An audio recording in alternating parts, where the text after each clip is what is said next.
Hi friends, welcome back to our channel smart పనుల vlogs. ఎలా ఉన్నారండి? నేనైతే సూపర్గా ఉన్నాను. ఈరోజు అయితే ఒక టెంకాయ తీసుకున్నానండి. దాంతో నేను కొబ్బరి పాలన్నం చేస్తున్నానండి. ఇది పిల్లలకి చాలా హెల్తీగా తింటారు, చాలా హెల్తీ అనమాట. మనం కొబ్బరి డైరెక్ట్గా ఇస్తే పిల్లలు తినరు కదండి. ఈ రకంగా చేసి ఇస్తే వాళ్ళకి కొంచెం హెల్త్కి మంచిది, ప్లస్ మంచి ఫుడ్ అండి. ఇదైతే ఫస్ట్ ఒక టెంకాయ తీసుకున్నాను, అది పగులు కొట్టుకొని అందులో ముక్కలు తీసుకొని శుభ్రం కడుక్కొని మిక్సీ చేసుకున్నానండి. మిక్సీ చేసుకొని ఆ మొత్తం కొబ్బరి అంతా డ్రైన్ చేసుకుంటున్నాను. తర్వాత ఒక గ్లాస్ నీళ్ళు, వేడి నీళ్ళు పక్కన పెట్టుకున్నానండి. వేడి చేసి ఆ వేడి నీళ్ళు దాంట్లో పోస్తే ఏంటంటే కొబ్బరి పాలన్నీ పక్కకు వచ్చేస్తాయండి. అంటే తొందరగా మెల్ట్ అయిపోతుంది అనమాట కొబ్బరి. అప్పుడు తీసేస్తే దాంట్లో వేసుకుంటే తొందరగా పాలన్నీ కిందికి దిగుతాయండి. ఆ తర్వాత ఒక కుక్కర్ పెట్టుకొని అందులో ఆయిల్ వేసుకొని కొంచెం ఒక స్పూన్ నెయ్యి వేసుకున్నానండి. నెయ్యి అనేది మంచిదండి, బాగా తినాలి, పిల్లలకి బాగా పెట్టాలన్నమాట. మళ్ళీ తర్వాత బిర్యానీ ఆకు, చెక్క, లవంగ, యాలకులు, జీడిపప్పు ఇవన్నీ బాగా వేసుకొని కొంచెం వేగిన తర్వాత దాంట్లో 2 ఉల్లిపాయలు, ఒక 4 పచ్చిమిర్చి కూడా వేసుకున్నానండి.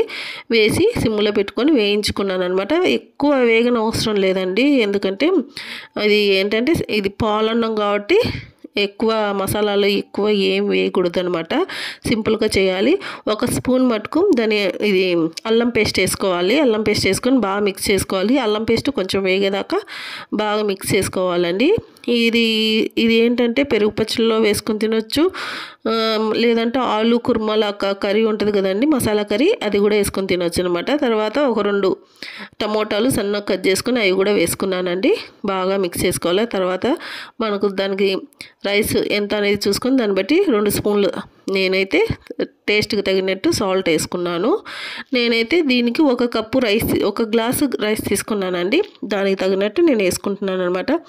1 గ్లాస్ రైస్కి 2 గ్లాసుల కొబ్బరి పాలు పోసుకోవాలండి. ఇంక ఇది బాగా మిక్స్ చేసుకోవాలన్నమాట. బాగా మిక్స్ చేసేసుకొని మనము కొబ్బరి పాలు రెడీ చేసి పెట్టుకున్నాం కదండి, అవి కూడా అందులో పోసేసి కొలత ప్రకారం వేసేసి తర్వాత మనం 3 విజిల్స్ వస్తే చాలండి, కుక్ అయిపోయిద్ది రైస్ అనమాట. 3 విజిల్స్ వస్తే చాలు. 2 గ్లాసులు పాలు పోసుకున్నానండి. ఇలా పోసుకొని అవి ఏమి మాడవండి, మనకేదో అడుగు అంటుతుంది అనేది కూడా ఉండదు అనమాట. 1.5 గ్లాస్కి 2 గ్లాసులు, 1/2 గ్లాసు వాటర్ పోసుకోవచ్చు అండి, ఏం కాదనమాట. నాకు తిక్కుగా ఉన్నాయన్నమాట, అందులో నేను వాటర్ మిక్స్ చేయలేదు.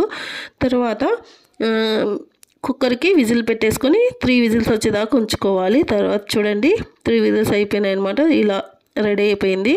సింపుల్గా ఉంటుంది, తొందరగా అయిపోతుంది. పిల్లలకి లంచ్ బ్యాగ్స్కి ఫుడ్ పెట్టాలి తొందరగా అంటే ఇలా చేసి నేను మా పిల్లలకైతే హడావిడి లేకుండా ఇలా చేసేసి నేను జస్ట్ పెరుగు పచ్చడి పెట్టేసి లంచ్ బ్యాగ్ పంపించేస్తానండి వాళ్ళకి. ఇది సింపుల్గా ఇష్టంగా తింటారనమాట. చాలా టేస్టీగానే ఉంటుందండి. మీరు ట్రై చేసి చూడండి. మా పిల్లలకైతే ఆ రోజు కూడా నేను లంచ్ బ్యాగ్కి పెట్టేశానండి. ఇలా చేస్తే పిల్లలు ఇష్టంగా తింటారనమాట. మీరు ట్రై చేసి చూడండి, చాలా టేస్టీగా ఉంటుంది. నా వీడియోస్ కనుక మీకు నచ్చినట్లయితే ప్లీజ్ అండి సపోర్ట్ చేయండి, నన్ను ఎంకరేజ్ చేయండి. నా వీడియోస్కి ఇట్లాంటి వీడియోస్ ఇంకా పెట్టాలని మీరు నా వీడియోస్కి సబ్స్క్రైబ్ చేసుకోండి, సపోర్ట్ చేయండి ఫ్రెండ్స్. ఇలానే నేను వీడియోస్ పెడతా ఉంటానండి. ప్లీజ్ అండి, ఇంకొక వీడియోస్తో నేను మీ ముందుకు వస్తానండి. Thank you very much.